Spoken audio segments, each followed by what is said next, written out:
Welcome back to our latest episode of Mindful Matters podcast. It is great to have you, and it's great to be here with Richard, my amazing co-host, coach of coaches, fantastic friend, fantastic partner in crime in creating these weekly videos for you, and that I hope you are taking a lot out of it. Please find Richard all over the internet.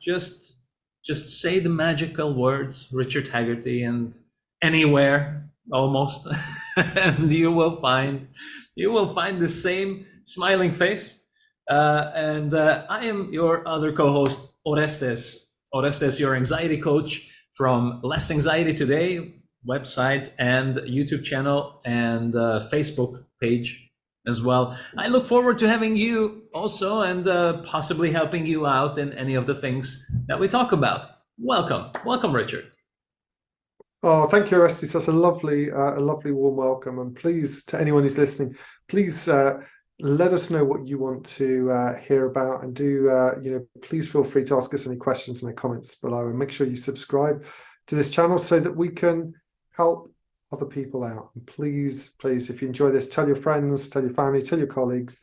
We're here to help you. We want practical, useful stuff that can give you a slightly different spin on maybe how you can use your mind to solve certain problems, maybe certain creative problems, find a new way to do things that perhaps you couldn't do before. Absolutely. And in fact, for today, I would like to invite you to I'm sorry. Scratch that. Let's go back. I was going to stay to sleep with us, but I am talking about dreaming.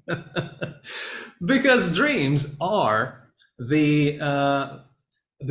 something really, really interesting. I find that they end up being unconscious expressions of what happens throughout the day, and they can be scary, they can be exciting, they can be interesting, they can be intriguing, they can be just completely weird and hard to decipher. But that is something that I have many of my clients eventually talk to me about as they come to the individual therapy sessions. Here and there, I hear about, you know what, I've had this recurring dream. I've had this weird dream when I was a child. I have this dream that keeps coming back to me that it makes me think about, I don't know what. And the contents usually vary. The contents can be strange, interesting, scary sometimes, depressive sometimes just simply chaotic, really hard to interpret. But there is always this curiosity. Like, I believe that there is a sense in most of us thinking that whatever is happening there, it's meaningful. What have your experiences been with dreams, Richard, and your clients? Have they brought it up in situations? Sure. So I teach people a number of processes where they can do the equivalent of dreaming whilst they're awake. So, whether they're sleeping with us or not, so to speak, that we can take them and help them to do that. But the power of this was, I remember when I was younger, when I was I can't remember, maybe 12 or something, or 11, I'd watched some vampire or werewolf or horror thing on TV, and I was having nightmares about it constantly. In fact, I'd go to sleep at night and there'd be a werewolf in my dream, and I would be terrified to the point where I was frightened to go to bed.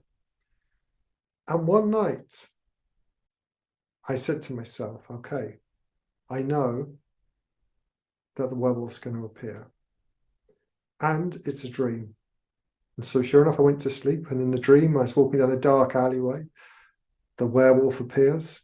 He looks at me, he's bearing down on me. I felt the terror inside, and I reached out my hand and I said, hello, my friend, it's good to see you again. And he put his arm around me and he said, it's great to see you too. Let's go to the fun fair together. And I had a brilliant night.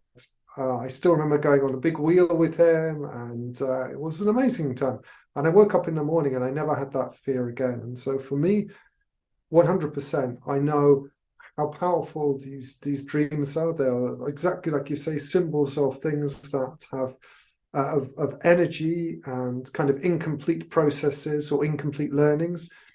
And when you realize that they have this powerful ability to unlock resources and abilities within you, or to overcome challenges and to enrich your life, altogether, then your experience of sleep can become really even more precious for you, even more valuable. You know that when you go to bed at night, it's like kind of like your mind is being exercised, but in a very different way. That can be very refreshing for you. Right, right. And I love that story of turning the fear around. I I am attuned to that story since a childhood book. That was fantastic. I think I talked about on one of the videos, one of the first videos that I uploaded here. It's a very interesting story where the book is called the Wizard of Earthsea, and basically the story is about a young boy that becomes a wizard. Few decades before Harry Potter, discovers the world of magic, finds out that he has great power, which of course he has to learn how to control and direct, and eventually he does.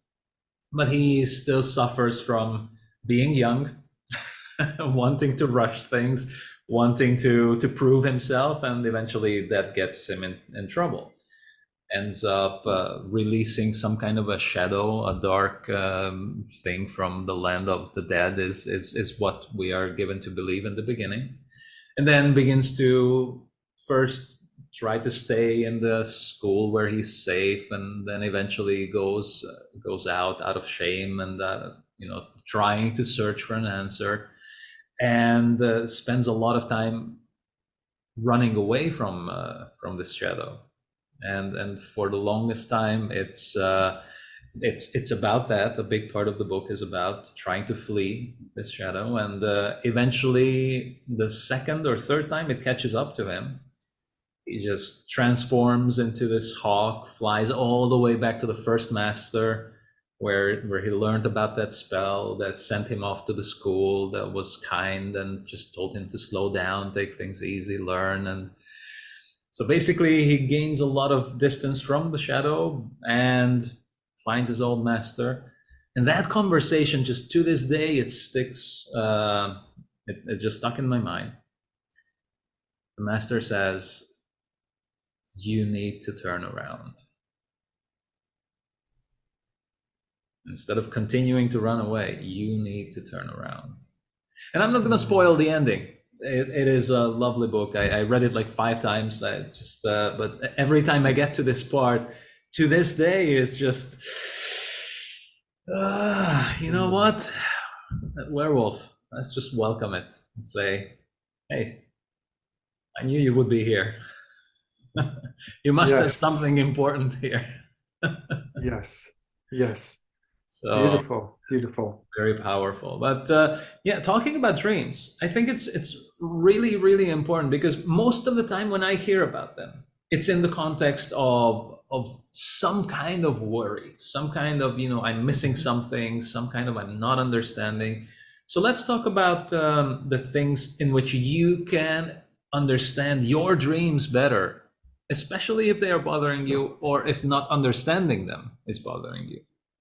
Sure. What would be your first advice, Richard, to start having a better understanding and less stress about these ideas?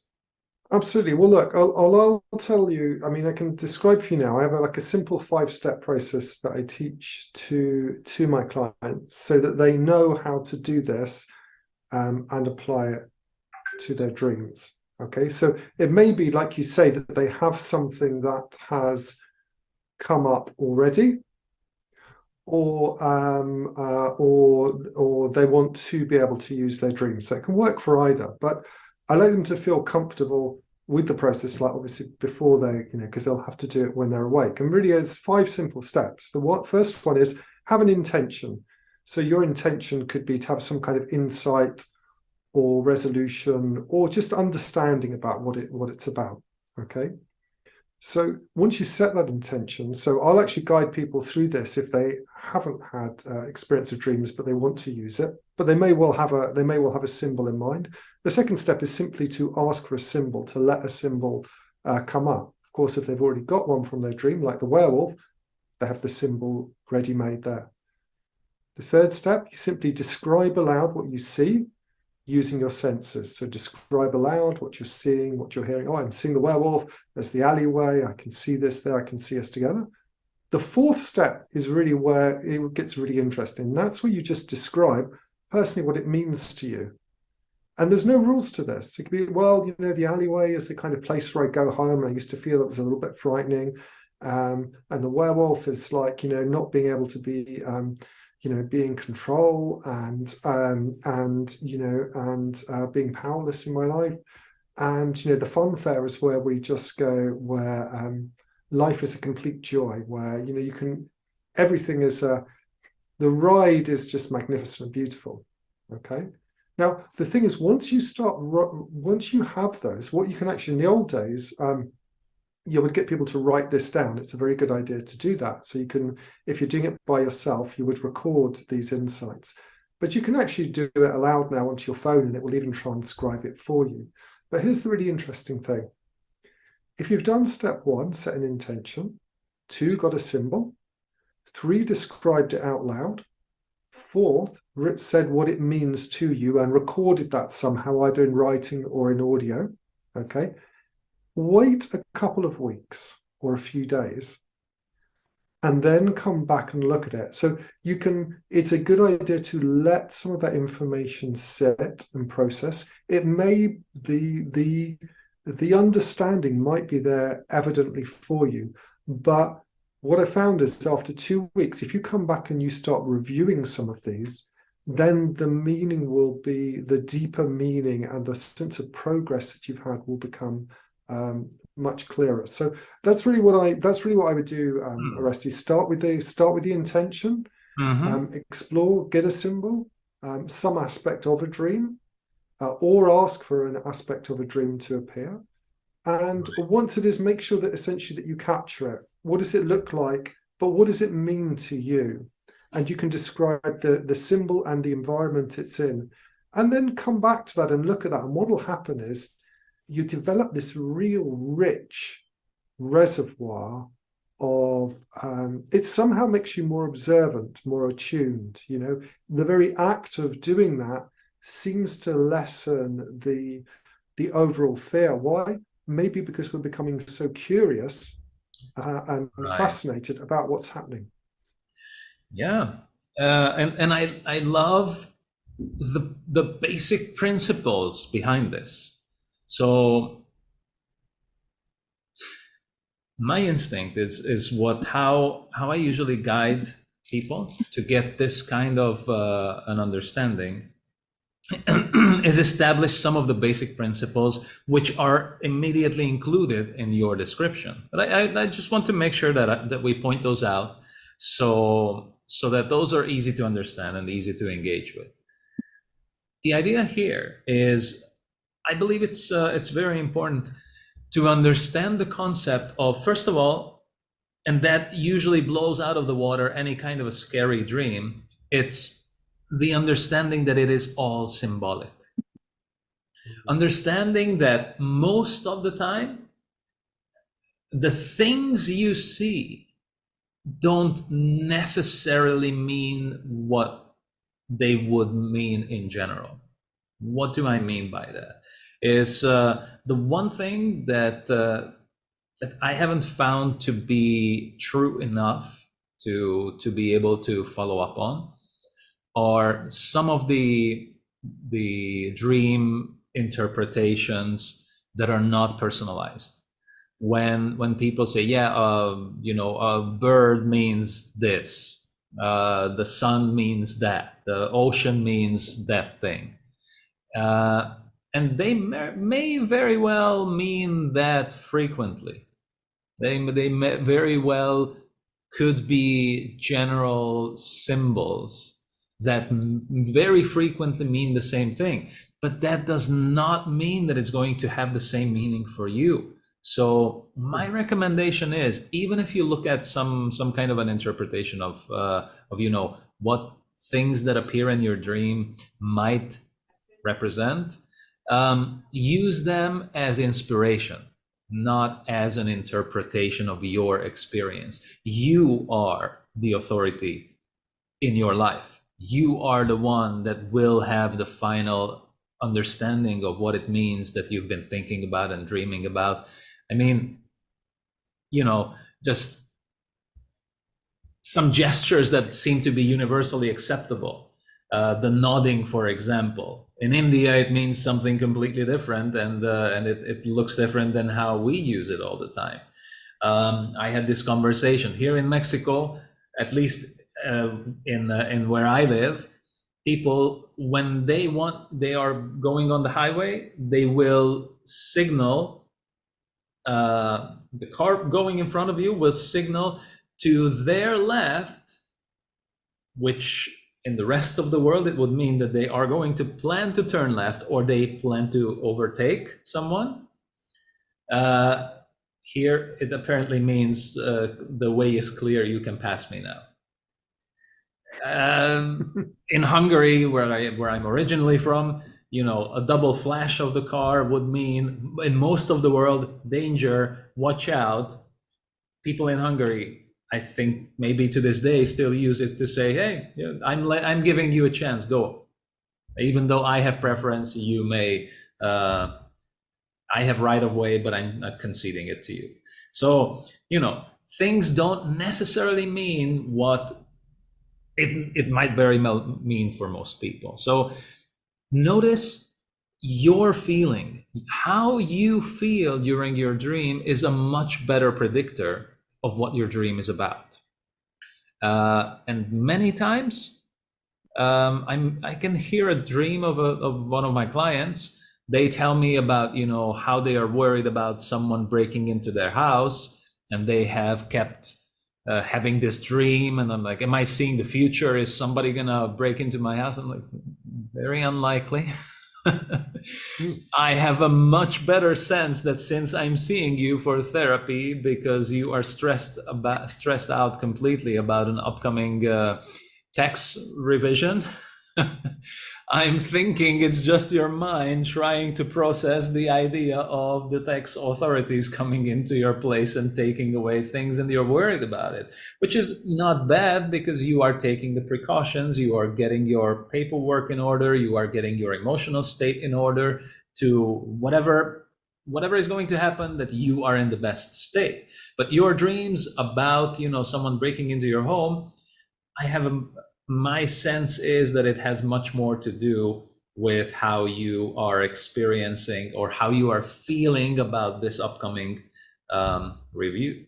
So, and most of the time when we deal with the emotions, when we deal with the present, then the dreams also either heal or improve or completely go away. So yeah, I really like that. Beautiful. So main idea, interpret your emotions. Your emotional state is the biggest indicator of what is going on inside. Lovely. I agree. I think it's really worth iterating exactly what you said there, that when you go through a process like this, there is no right or wrong. Have a light and playful attitude, because as Oresztesz says, it's all symbolic. So the simplest way to do this is not to prejudge any symbol that comes up for you, any object or person or whatever in the dream. Take that and describe wherever you are. It may well change. Describe what it looks like, any kind of senses that come with it, and then follow that flow of emotions. So to describe what it means to you. And in that, it's a kind of free association, exactly like you say, Oresztesz. we're not saying, oh, it's an ocean, therefore it means calm or the unconscious. No, you know, the other day I was giving a demonstration to a group, and they said, oh, you know, how do we use this, you know, for how can, you know, to say, you know, become more creative or to solve a particular problem. And I said, well, look, let's say I've got this project that I'm doing, and I'll just ask for a symbol. So I'm not gonna, I can wait for my dream and I can get the symbol, or I can just say, oh, look, okay, oh, I've got an elephant, or you know, I've got a koala in a tree. Oh, okay, that's interesting. I wasn't expecting the koala there. Okay, and he's eating leaves and he's looking down happily. And it makes me feel like warm and comfortable, and I can see he's safe and he's very peaceful, and he's taking his time, and he's very happy. And actually, what he really enjoys is the fact that he's not rushed, he's loved, and he trusts that there is more than enough to more than enough to go round. And he's very good at maintaining his energy, gently taking his time and getting little bits of nourishment as he goes. He's very connected to the environment. So now that's what I would take, and then I'll record that, and then I'll come back and I can reflect on that later on relative to where I've started. And when you start to do that, it actually develops a very powerful trust with your inner mind. And of course, we love the unconscious mind, the inner mind here, Oresztesz, you know, and that's really, this is one way in which you can learn to have a more integrated, happier relationship with yourself. That whatever your mind presents to you, you treat with a kind of kindness and gentleness and interest, much as if a young child would come to you and you're just curious and following along and interested and noticing your reactions that come up. So when you do all that, you can turn your dreams into wonderful, powerful experiences that enrich your life and have practical use that you can come back, including letting go of very uncomfortable emotions. Absolutely.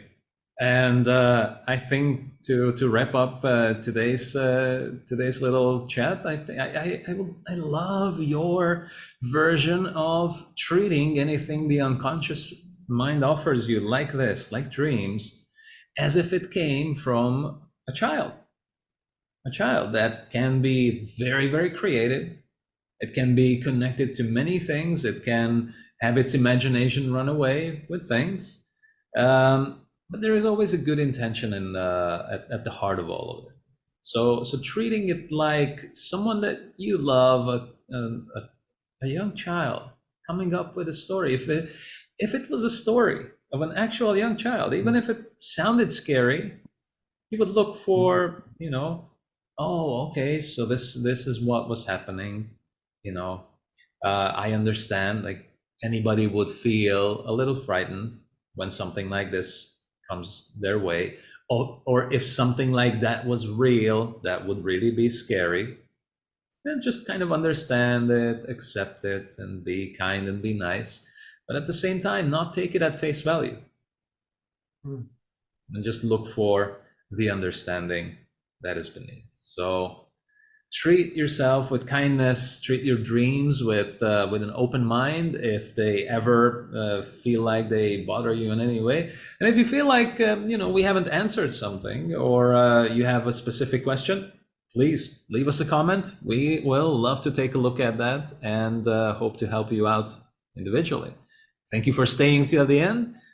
Make sure that you find Richard and myself. You can find all the notes right below the video in the description, and we would love to help you out. So thank you for hanging out with us. Thank you for staying till the end. Make sure you're subscribed, click like, so YouTube shows this video to more people that might need to better understand their dreams and enjoy life more fully like this. Take care.